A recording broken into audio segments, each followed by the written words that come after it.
Sejam muito bem-vindos a mais uma live literária, tudo bem?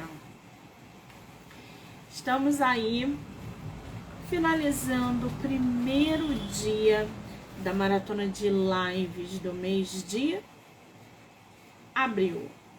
Essa maratona que começou hoje, dia 10, e vai até o dia 14. Serão 40 lives. Sabe o que é isso? Muitos autores, muitas autoras, sorteios, muito bate-papo e claro, né, gente? Muito livro, que é o que a gente gosta. Amanhã, às 9 horas, eu estarei tomando café da manhã através de uma live com um autor nacional, Nélio Coelho. Então, eu já espero vocês amanhã às 9 horas, tá? Muito bem, vamos bater um papo com a nossa autora? Ela já até entrou aí, que coisa boa. Deixa eu...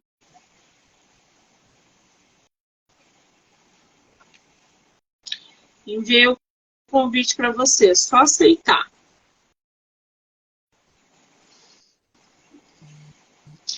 Agora está Oi, vendo. Tudo bem, querida? Seja muito bem-vinda. obrigada. Tá me vendo e tá me ouvindo bem? Sim, Muito bem. Antes de começarmos, quero muito te agradecer por tudo. Primeiro, por você ter me enviado o seu livro lindo de morrer, dizer que eu adorei recebê-lo. Segundo, por obrigada. você disponibilizar um tempo e um horário para estar aqui, para falar sobre a sua história, sobre o teu trabalho literário, criar essa ponte com os leitores e seguidores. Muitíssimo obrigada, tá? Eu que agradeço. Ai, que fofa! Você é de qual lugar do Brasil? Guarujá. Guarujá. Conhece o Rio de Janeiro? Não, ainda não tive o prazer. Esse ano tem Bienal. Pretende vir? Quem sabe? Se conseguir vir à Bienal, mande mensagem para que a gente possa se conhecer pessoalmente, tá? Pode deixar. Maravilha! É tua primeira live literária? Sim, primeira. Ingressando aí a autora na primeira live literária. Que delícia! Adoro isso, gente. Não tem nada melhor. Me diz uma coisa. SC Silver é a abreviação de quê? Sara Cristina. Sara Cristina Silver. Muito bem. Eu estou aqui com o teu livro chamado O Mistério de Springer Hall. Olha isso, gente. Esse é teu único livro publicado ou você tem outros? Não, esse é o primeiro. Esse é o primeiro e o único livro publicado por enquanto, né? Sim, sim. É o primeiro da trilogia. Assim eu espero. Bom, olha essa capa, gente.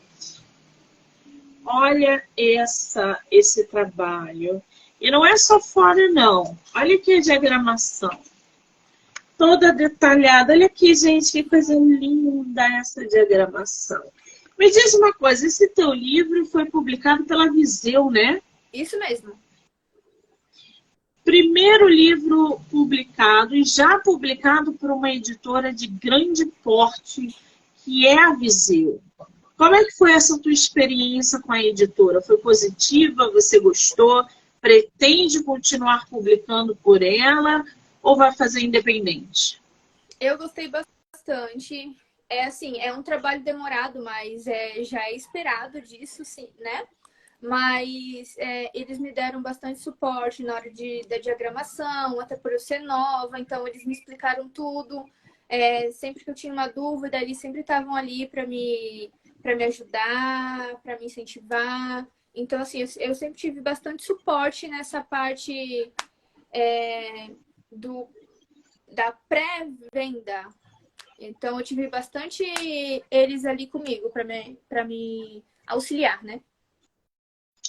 Agora, você falou aí da pré-venda. Esse livro, ele já foi publicado ou ele está em pré-venda? Não, ele já foi publicado. E ele foi publicado quando? Ele foi publicado em fevereiro do ano passado. Ele já fez um aninho já.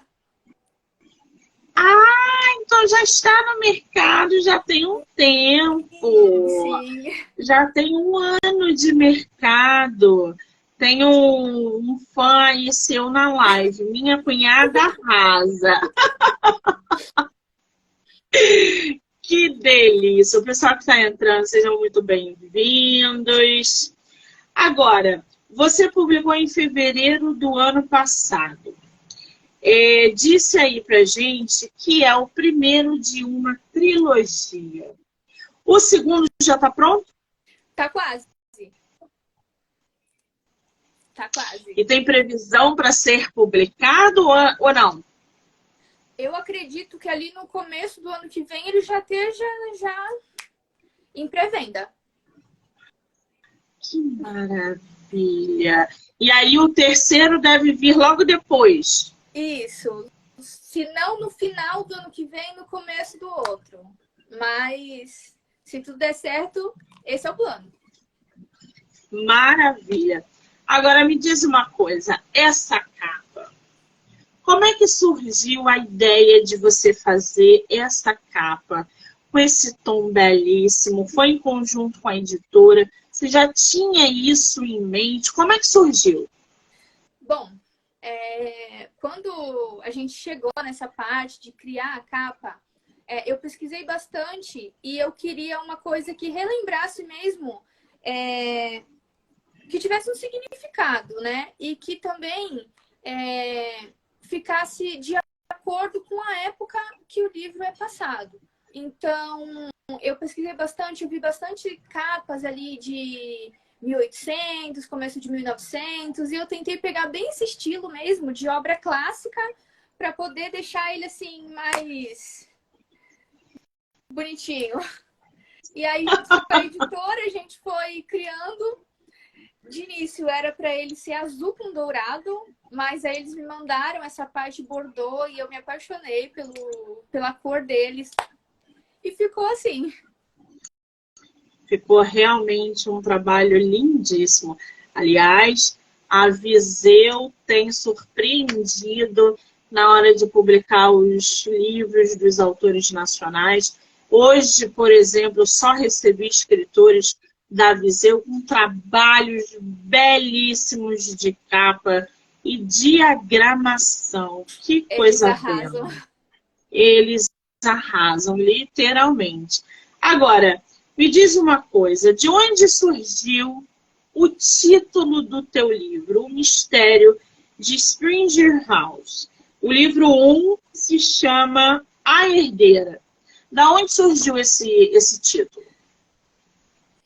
Eu acho que a coisa mais difícil para mim foi pensar no título, porque eu já tinha o livro pronto, eu já tinha uma sinopse, eu já tinha tudo. Mas quando a editora me perguntou qual é o título, eu não sabia. Eu não sabia. Então, eu deixei como um mistério de Springer Hall, porque, na verdade, Springer Hall é a casa onde se passa, né? A casa da protagonista. Então, ficou como um mistério de Springer Hall. Mas foi difícil até chegar nessa conclusão. Engraçado, né? Como que cada escritor funciona em relação ao título. Tem gente que não conseguiu escrever o livro ou não começou a escrever o livro e já tem o título na cabeça. Tem escritores que o título aparece durante a narrativa. E tem escritores que escrevem os seus livros, quando colocam o ponto final ali, não tem título no livro. Exato. Então isso é muito engraçado, né? Como é que cada pessoa funciona na hora de intitular sua obra. Você está com o teu livro físico aí em mãos ou não? Tá? Eu vou ler aqui a sinopse do seu livro para inserir o pessoal ainda mais na sua história. E aí a gente vai entrar na personagem e você separa um trechinho. Pode ser do início, do meio, do fim, para você ler para a gente. Pode ser? Pode sim. Vou ler aqui para vocês a sinopse, tá, gente? Olha essa capa. Inglaterra, 1901. Uma época em que as mulheres nasciam apenas para cumprir um papel na sociedade. Surge então Celina, que se vê no centro de um mistério envolvendo sua família. Em busca de respostas, ela embarcará em uma perigosa e inesperada aventura, onde Celina achará as respostas que procura. Primeiro, eu quero te parabenizar por você levar um cenário de época que é muito difícil. Uma coisa, gente, é a gente ler um romance furreca de época, onde a autora mete tudo entre as coxas. Outra coisa é a gente ter uma história, uma trama de época bem estruturada, separada em volumes. O que te inspirou a criar uma história em 1900? Bom, eu sempre fui apaixonada por essa época, tanto na literatura, moda, arquitetura. Então, eu sempre fui assim, é sempre uma coisa que eu gostei. Livros, séries, filmes, sempre me chamou muito a atenção.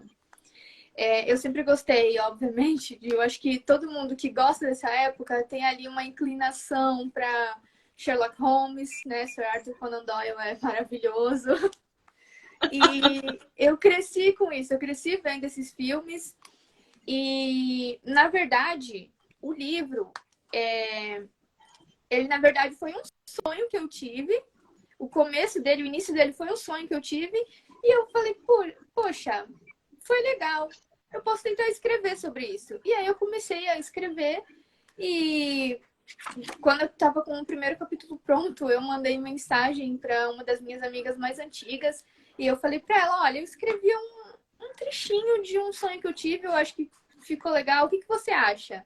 E mandei para ela e ela gostou. E eu fui começando a escrever aos poucos ele. Eu escrevi aí uns 3 meses. Mas assim, escondida pra mim, eu não falava pra ninguém o que eu tava fazendo. Todo mundo me perguntando o que você tá tanto escrevendo. Eu falei, não é nada. E aí até você relativamente tinha uma vergonha de expor a história que você estava construindo. Sim. Muita, muita. Inclusive, eu fui falar sobre estar escrevendo o livro pro meu marido, já tava no 4º, 5º capítulo. Então, assim, eu fui construindo porque, na verdade, eu não sabia, né? Foi a minha primeira escrita, eu nunca tinha escrito nada, então, assim, eu não sabia se era o que eu queria, eu não sabia se era bom, eu sempre tive muita insegurança com essa parte, então, eu não falava pra ninguém o que eu tava fazendo, e eu fui fazendo escondido. Sim, e aí surgiu uma trilogia. O negócio escondido foi tão bom. O escondidinho sempre é tão bom que dá resultados que a gente nem espera, né? Que coisa boa.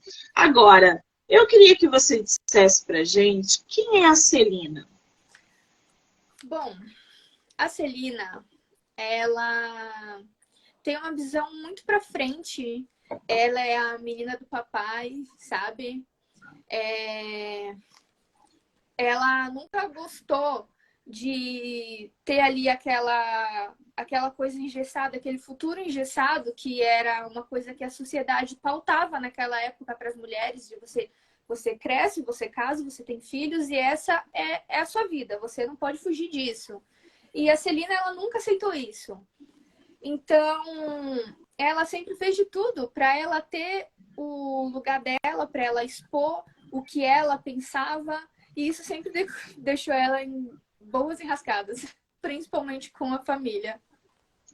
Quer dizer, uma personagem que estava à frente do seu tempo e que não ia ficar presa ali a costumes, a regras, ao patriarcado, né? Como a gente costuma dizer. Agora, eu acredito que eu não sou escritora de época, não consigo construir uma cena de época, porque tudo meu é atual. Todos os dramas que eu escrevo, os cenários são atuais. Mas eu acredito que, para escrever uma história que se passa em 1900, cheio de onde uma sociedade é opressora, uma mulher ali tem que se submeter a muitas coisas. Como é que foi o processo de escrita para você produzir esse livro? Você teve que fazer uma pesquisa profunda sobre os costumes? A sua personagem ela já existia, de certo modo, dentro de você e você aprimorou? Como é que foi o processo de escrita desse livro?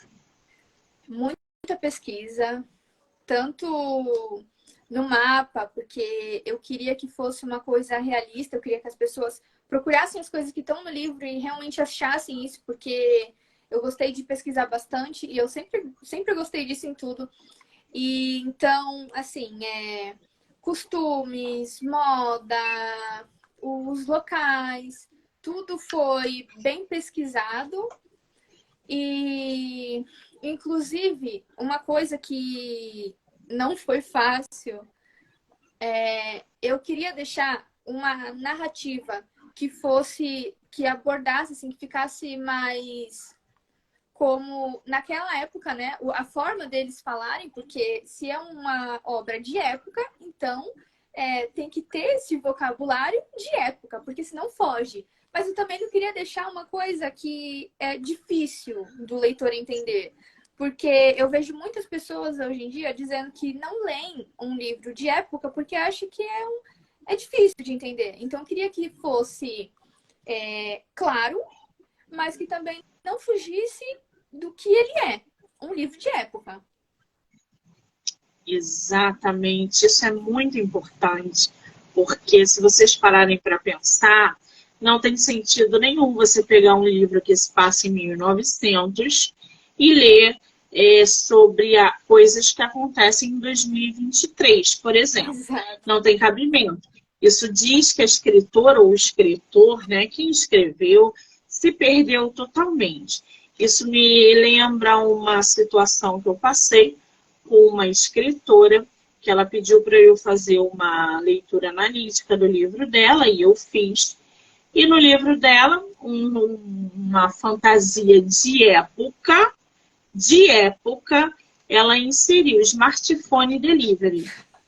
Então, assim, foram coisas que a própria escritora, a própria pessoa não se conscientizou, porque o mundo dela é do smartphone, mas ela tinha que sair desse mundo, tinha que inserir a história dela na época que ela estava escrevendo, e ela não se deu conta disso. Isso é falta de estudo, falta de leitura, falta de pesquisa.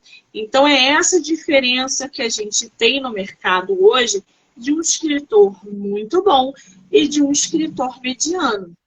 A pesquisa, o estudo. Vai escrever um romance de época? Veja o vocabulário, gente. Veja as roupas, os costumes, né? A gente está vendo aí que você não pode botar o seu personagem de 1900 de calça jeans. Não vai rolar, entendeu? Não, Sim. não tem A cabimento. gente pode criar aí uma personagem rebelde de 1900, mas ela tem que ser rebelde conforme a época dela. Exatamente, da época. Agora, lê pra gente um pouquinho do seu livro. Tá, vamos lá. Eu vou ler um pedacinho do primeiro capítulo que fala um pouquinho sobre ela, sobre a família. Mamãe amava pintar e era uma pianista excepcional. Ela fazia questão de nos ensinar a tocar piano quanto o violino. Minha irmã também dançava e cantava, um talento que eu não tinha. Mas isso não foi um problema. Éramos extremamente felizes em nosso mundinho particular. até as damas mais importantes da nossa cidade convidarem mamãe a participar do círculo íntimo de elite, mais conhecido como o chá das damas, perdão, impondo suas regras e etiquetas para ser parte da sociedade. Aos poucos, o som do violino e do piano raramente era ouvido pela casa. Os nossos vestidos já não eram sujos de tinta. Os piqueniques em família se tornaram raridade e as estrelas já não eram observadas em grupo. Então ficamos apenas papai e eu, e ele se tornou o centro do meu mundo. Fazíamos tudo juntos, e aos poucos começamos a fazer tudo o que ele e o meu tio faziam com o pai dele, o que não agradava nada à minha mãe. Diferente de Charlotte, eu não tinha inclinação alguma para participar da hora do chá ou aprender a bordar. Meu pai fez questão de que eu aprendesse sobre química, física e matemática todas as manhãs. Depois das aulas, ficávamos na biblioteca praticando xadrez por horas. Papai era o homem à frente de seu tempo. Ele tinha a visão de que na sociedade em que vivíamos, uma mulher precisava saber se defender. Por isso, praticávamos esgrima, tiro ao alvo e todas as formas de combate que ele conhecia. Tínhamos até um esconderijo para onde fugíamos quando mamãe queria me incluir, perdão, nas aulas de preparação para jovens damas junto com Charlotte. Ela sempre dizia que papai me criara com o filho que ele sempre quis ter. Por isso, arruinou minha educação e minha pequena chance de arrumar um bom marido. Coisa que nunca me importou, pois eu não tinha planos de me casar. Eu queria ser livre, queria escolher o meu próprio caminho, assim como meu pai me criou. E não viver uma vida em que a sociedade rotulou para as mulheres. Eu queria fazer a diferença. Queria trabalhar como meu pai na direção da nossa empresa. Assim como meu pai, eu acreditava na igualdade, que um título de nobreza não me fazia melhor do que os outros. Eu acredito que o mundo precisa ser mudado, onde as crianças não precisem se espreitar em buracos nas minas para ajudar os seus pais a trazer comida para casa. Mas, segundo minha mãe, sou como meu pai, uma sonhadora que não enxerga a realidade no mundo em que vivemos. Personagem forte, né, gente? Sim. Personagem forte. Agora, você é uma menina. Uma menina. Você não vem me enganar, jogar no meu colo que você tem mais de 30 anos, que você não tem, não, tá?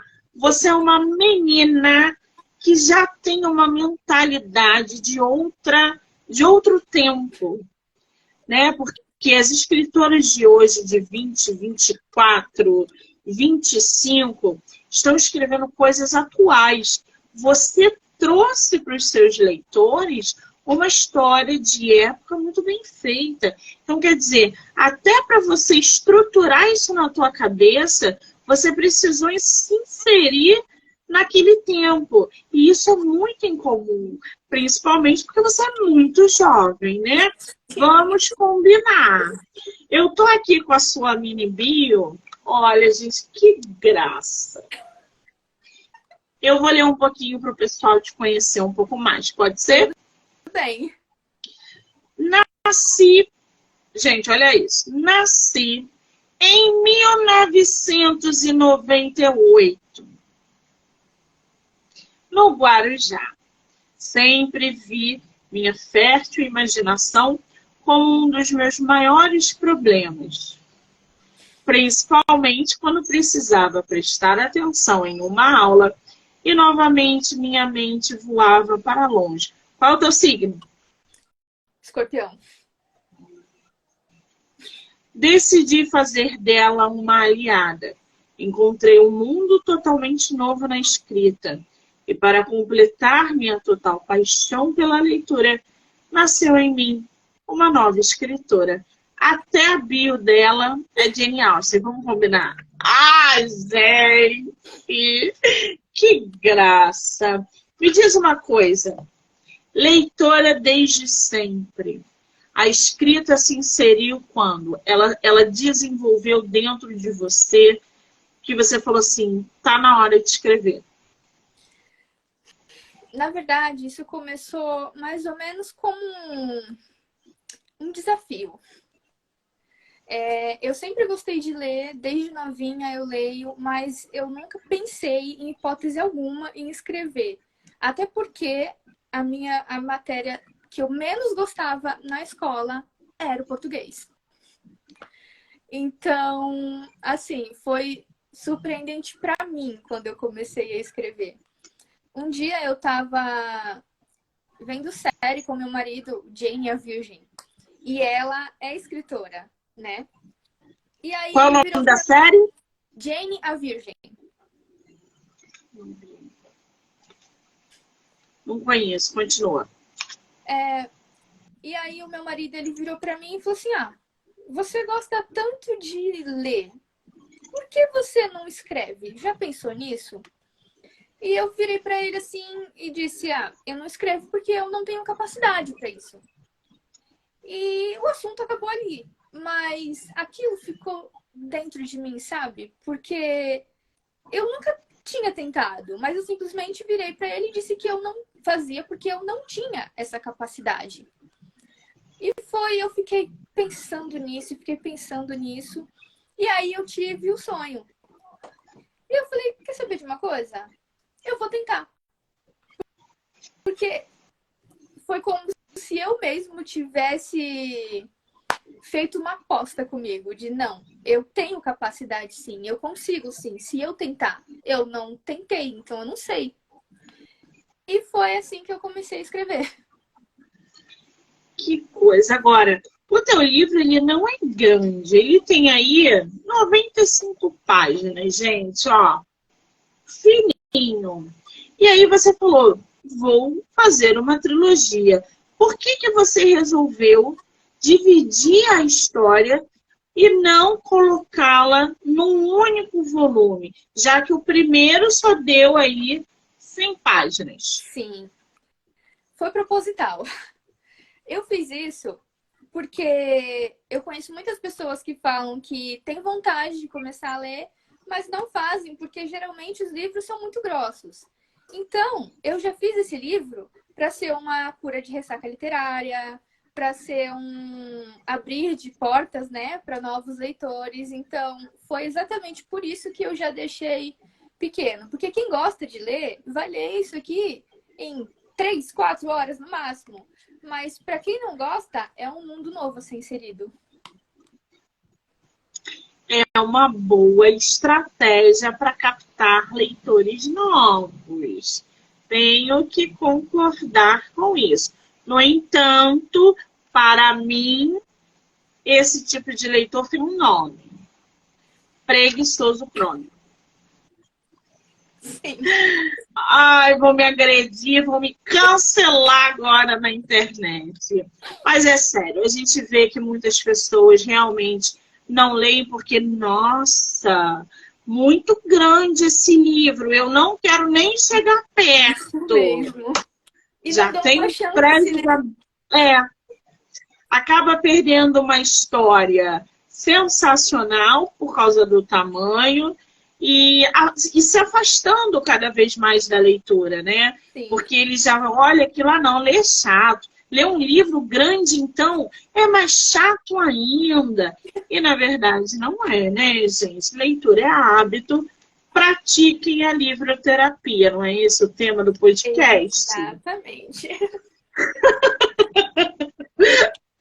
Agora, eu não lembro, teu livro tem episódio no podcast? Tem, não tem? Eu acredito que tenha. Eu Pois acredito que é, tenha. gente. Lá no podcast do Livro Não Me Livro, eu acho que tem sim, porque eu lembro de ter gravado. Não só a resenha, mas o episódio completo também do livro da nossa autora. Canal do YouTube, Spotify, Anchor e Amazon Music. Lembrando que essa live também pode ser assistida pelas mesmas plataformas. Agora me fala um negócio. A gente estava falando aqui desse processo de escrita, da trilogia. Você em algum momento passou pelo bloqueio criativo ao longo da história? Sim. Depois que eu terminei o primeiro volume, a minha meta era ver toda essa parte editorial e quando ele entrasse no final, lá já para começar a pré-venda, eu começar o próximo volume. Mas não rolou. E eu fiquei aí uns 7, 8 meses sem conseguir escrever nada, porque eu abria o computador e não conseguia escrever nada. Eu comprei um caderno, porque o primeiro eu não escrevi no computador, eu escrevi ele à mão, eu prefiro escrever assim e depois passar para o computador. E eu comprei o caderno e falei, eu vou escrever. E não saiu nada. Escrevi 2 capítulos, não gostei de nada, joguei fora, falei, vou começar de novo. Até eu realmente conseguir voltar a escrever a continuação. Nossa Senhora. Qual foi a parte mais difícil para você escrever o primeiro volume? A parte mais difícil foi a última cena de ação. Para mim foi a mais difícil, porque eu fiquei muito insegura nessa parte, eu não sabia se os acontecimentos estavam bons, se o cenário estava bom, se o leitor ia conseguir se encaixar ali. Então, para mim, foi a parte mais difícil. Eu chamei meus amigos em casa que gostam mais de filmes de ação, coloquei todo mundo na sala e falei, então, gente, se vocês tivessem que imaginar uma cena de ação, como ela seria? E aí a gente começou a debater sobre isso. E depois de um tempo ali debatendo, eu comecei a ter algumas ideias, fui escrevendo umas coisas, outras e saiu. Mas para mim foi a parte mais difícil, foi essa. Agora, eu tô vendo aí atrás de você o queridíssimo Harry Potter. Do meu marido. Não tem como, gente, a gente não olhar a estante dos autores com quem a gente bate papo. O que você está lendo atualmente? Cadê? Pera aqui também.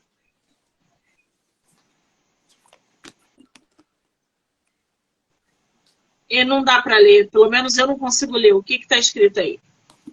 King of Scars, o Rei das Cicatrizes. É a Não duologia conheço. do Nicolai, do Grishaverso. Não tenho ideia do que seja. Quantos livros? É bom, né, a gente dispensar chocolate para receber livro? Não tem como errar, né? Você sabe que eu estava no Instagram e apareceu para mim uma leitora, uma bookstã, sei lá, que ela recebeu o ovo de Páscoa do Harry Potter, que era o ovo de Páscoa do Harry Potter, a caneca do Harry Potter, a varinha do Harry Potter. Eu falei, onde que essa pessoa encontrou esse ovo? Diz ela no vídeo que o namorado, sei lá quem, deu para ela. Eu falei, gente, aonde acharam esse ovo que ninguém menciona, ninguém divulga esse ovo do Harry Potter? Deve ser uma fortuna, né? Mas para nós, meros mortais, a gente aceita um livro em vez de chocolate, né? Eu super topo Um livro é também sempre isso. bom, né? Um a menos ali na lista da Amazon. Ah, que delícia! Agora me fala uma coisa. Qual é o conselho que você dá para escritores ou escritoras que querem aí publicar um livro de época? Um livro que se passa, por exemplo, em 1900, 1800. Qual é o conselho que você dá para essa galera? Bom, primeiro, pesquisem bastante. Deixem o mais realístico possível para que o seu leitor possa ali se encaixar naquele universo que você está criando, né? Eu acredito que tem muitos autores que criam um universo ali, uma fantasia, uma distopia, que seja, mas e fazem tudo assim muito bem feito, fazem tudo ali muito bem perfeito, mas quando é para falar sobre uma época já existente, sobre uma coisa real, acabam esquecendo que você também está criando um universo seu, que existe, mas é novo para muitos leitores. Então, pesquisem bastante, vejam, tentem fazer o mais real possível. Porque eu, particularmente, como eu já falei, eu gosto muito dessa época, então eu sempre vi muitos filmes e muitas séries. Então, como eu já tenho esse hábito, quando eu leio alguma coisa de época, eu sempre vejo, mas não era assim. Eu gosto. Mega crítica. Porque você entende. Então, você acaba olhando com olhos críticos. Então, pesquisem bastante, conversem, deixem que as pessoas leiam o que você está escrevendo, porque isso é bom até para que você tenha uma segurança a mais no que você escreve. Nada é perfeito, nada começa perfeito. A gente procura a perfeição, mas eu vi uma vez, até a Viseu me mandou isso, é melhor ser bem feito do que perfeito. Então, eu acho que esse é o meu conselho. Não desistam, é difícil. Gente, como é difícil conseguir ser uma autora nacional. É extremamente difícil. É uma vida extremamente difícil. Mas não desistam. Corram atrás dos seus sonhos. Pesquisem bastante. E vale a pena. Muito Doído, bem. às vezes você para e pensa, nossa, o que foi que eu fui fazer? Aonde eu fui me meter? Mas quando você vê, assim, você pega o seu livro na mão, você sente ele e fala, não, isso é meu, ninguém pode tirar de mim. É o meu universo, é o meu mundo que eu tô dividindo com outra pessoa. E essa sensação é extraordinária.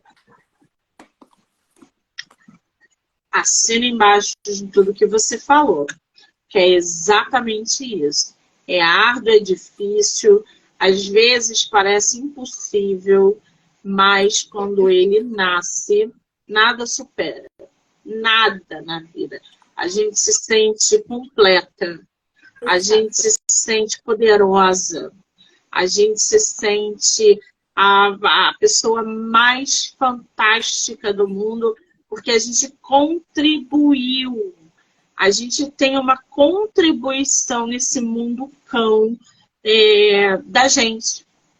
As pessoas têm um pedaço nosso. Quando leem os nossos livros, elas têm um pedaço nosso.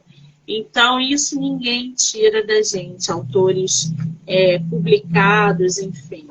Que coisa boa. Agora, o que os leitores podem esperar do teu livro? Bom, olha, de todas as pessoas que já leram, então eu vou falar sobre o ponto de vista delas, tem um gostinho de quero mais ali, porque é uma coisa assim que quando você viu, já passou e você fica, eu quero mais, cadê? Quando vai sair a continuação? Autora, por favor, me socorre. E, como eu falei, é uma trilogia, então podem esperar muitos novos mistérios e a Celina ainda vai aprontar bastante. Então. Ainda tem mais 2 volumes aí para Celina aprontar. Aventura. Exatamente. Agora, aonde que o teu livro está à venda? Tem e-book, tem livro físico? Como é que os leitores conseguem acessar a tua obra? Atualmente, eu moro em Indaiatuba, né, interior de São Paulo. E aqui eu tenho no shopping, tanto no Polo Shopping quanto no Jaraguá e na Feira do Livro. Então, leitores de Indaiatuba, se interessarem, tem aqui para vender. Mas eu também tem online, né? Pelo próprio site da Viseu, Amazon, Americanas, Magazine. também tem a versão e-book, né? E tanto nessas plataformas também, quanto na Nobel também tem. Então, na bio do meu Instagram, eu tenho o link de todos os lugares onde ele está à venda. Então, assim, tá fácil de achar. Maravilha. Qual é o teu Instagram? @s.c.silver. Ó, gente, que é o nome artístico dela. Exato. Eu vou marcar a autora aqui na live. Ah, Monique, não peguei o Instagram, não tem problema. Vou marcá-la. Já aproveita para seguir, acompanhar, trocar figurinha com ela pelo direct, perguntar sobre a história e a trilogia. Pode chamar. Eu vou adorar. Pode chamar que a gente adora, né? A gente adora. Quando chega alguém mandando mensagem, eu vi o seu livro, eu falei, conta mais.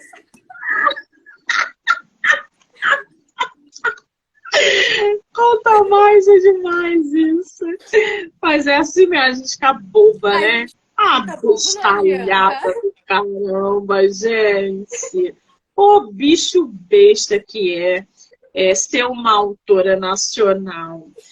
Me diz uma coisa, foi difícil passar pela sua primeira entrevista literária?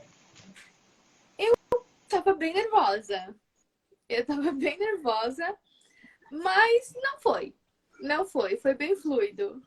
Ainda dei ali umas travadas na hora de ler, porque eu tô lendo pra, né? Não sei quantas pessoas vão ainda ver, né, a live depois disso. E eu fico muito nervosa com isso. Porque eu sou uma pessoa muito introvertida, mas foi gostoso. Não pareceu. Você se saiu muito bem, falou, se comunicou. Muito obrigada. Que coisa boa, tá vendo? É isso que tem que fazer, tem que aparecer. Seus leitores precisam conhecer a sua obra. Você precisa levar a sua história para leitores que estão procurando histórias como a sua. E eles só vão conhecer se você aparecer, se você falar, se você fizer live, se você divulgar, se você fizer sorteio, se você promover uma feira, mostre o seu livro sempre que você tiver uma oportunidade. Joga lá no Story. Estou sem tempo de planejar a divulgação. Joga a capa do teu livro no Story. Alguém vai ver e vai falar, pô, do que se trata esse livro? Quero lá conhecer. E vai procurar. Então, assim, não é... Eu trabalho com divulgação e te digo, não tem nada melhor do que a gente divulgar o nosso livro, porque ele sempre alcança alguém que está precisando. A gente sempre tem algo a dizer para aquele alguém que está procurando. Então, joga só a capa no Stories se você não tiver tempo. Joga no status do teu WhatsApp se você não tiver tempo. Mas não deixe de divulgar. Divulgação é constância. Querida, quero muito te agradecer seu tempo, sua disponibilidade. Dizer que, assim como seu livro, você é uma graça, simpaticíssima. Eu só desejo sucesso. O espaço está aberto para você voltar quando você quiser. E, vou aguardar a continuação. Pode aguardar que assim que sair, eu vou voltar com a continuação. Muito bem. Muito obrigada pelo convite. Eu gostei bastante desse tempo. Foi muito bom, foi fluido. E eu nem vi a hora passar. Foi ótimo. Eu que agradeço. Quero agradecer a todo mundo que entrou, que saiu, que vai assistir a live depois. Dizer que até o dia 14 teremos live literária. Ou seja, a maratona acaba no dia 14 e aí eu só volto em maio. Tá bom? Querida, um beijo, obrigada. Tchau, muito obrigada e até a próxima. Até a próxima. Tchau.